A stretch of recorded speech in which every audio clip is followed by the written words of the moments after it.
गौतम बुद्ध का जीवन सभी के लिए प्रेरणा का स्रोत रहा है। माना जाता है कि सिर्फ एक जन्म में ही नहीं, बल्कि पिछले जन्मों में भी उनका जीवन प्रेरणादायक रहा था। उनके पिछले जन्म से जुड़े किस्से कहानियों के संग्रह को ही जातक कथाएं कहा जाता है।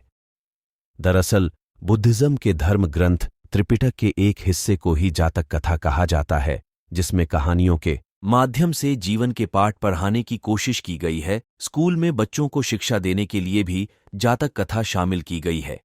इन कथाओं में बुद्ध को कभी मनुष्य तो कभी पशु के रूप में दिखाया गया है। कहानियों के इस भाग में हम लाए हैं कुछ रोचक जातक कथाएं, जिनकी मदद से बच्चों को मार्गदर्शन मिल सकता है। एक समय की बात है, किसी देश में सूखे की वजह से अकाल पड़ गया। सभी लोगों की फसलें सूखकर बर्बाद हो गईं।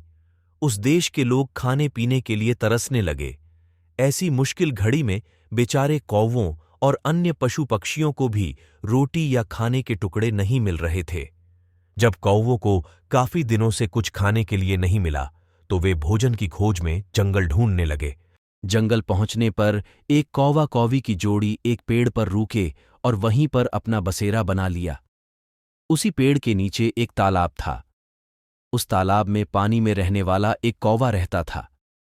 वह दिन भर पानी में रहता और ढेर सारी मछलियां पकड़कर अपना पेट भरता रहता था।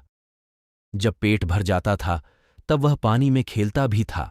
वहीं पेड़ की डाल पर बैठा कौवा जब पानी वाले कौवे को देखता, तो उसका भी मन उसी की तरह बनने का करता। उसने सोचा कि अगर वह पानी वाले कौवे से दोस्ती कर ले, तो उसे भी दिन भर खाने के लिए मछलियां मिलेंगी और उसके भी दिन अच्छे से गुजरने लगेंगे। वह तालाब के किनारे गया और पानी वाले कौवे से मीठे स्वर में बात करने लगा। उसने कहा, मित्र सुनो, तुम बहुत ही स्वस्थ हो, पलक झपकते ही मछलियां पकड़ लेते हो। क्या मुझे भी अपना यह गुण सिखा दोगे? यह सुनकर पानी वाले कौवे ने कहा, मित्र, तुम यह सीखकर क्या ही करोगे? जब भी तुम्हें भूख लगे तो मुझे बता दिया करो। मैं तुम्हें पानी में से मछलियां पकड़कर दे दूंगा और तुम खा लिया करना।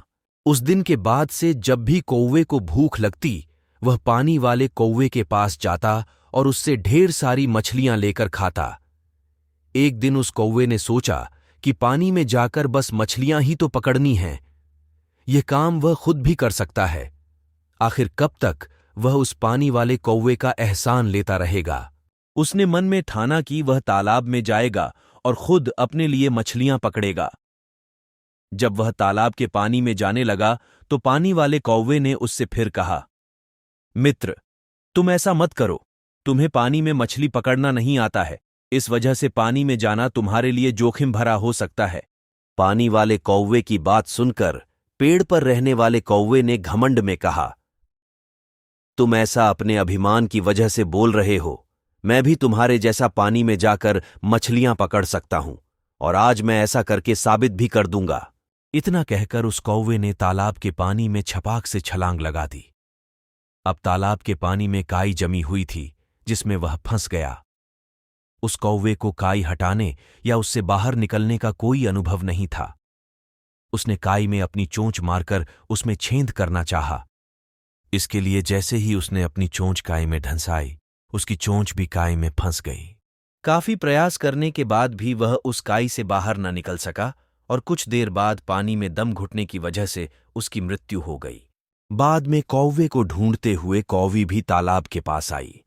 वहां आकर उसने पानी वाले कौवे से अपने कौवे के बारे में पूछा।